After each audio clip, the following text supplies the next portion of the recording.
माजी खासदार नवनीत राणा यांनी खासदार बळवंत वानखडे यांना खुलं आव्हान दिलं. ईव्हीएमला महाविकास आघाडीच्या पराभवाचा दोष दिला जातोय, तेव्हा खासदार बळवंत वानखडे यांनी राजीनामा द्यावा व बॅलेट पेपरने मतदान घ्यावं असं खुलं आव्हान माजी खासदार नवनीत राणा यांनी दिलं. हे आव्हान आपण स्वीकारल्याचं बळवंत वानखडे यांनी म्हटलं आहे.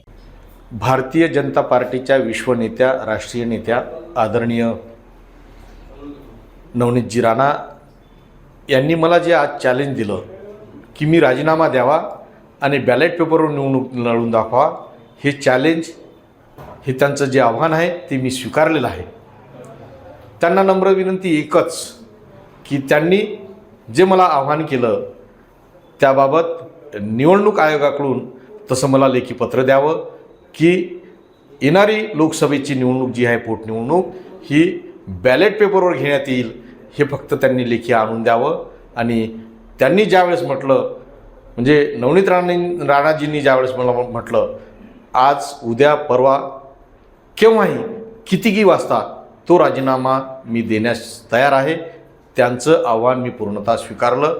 फक्त जे मी माझी अट सांगितली ती एकच अट की त्यांनी निवडणूक आयोगाकडून बॅलेट पेपरवर निवडणुका घेऊ असं फक्त मला लेखी द्यावं.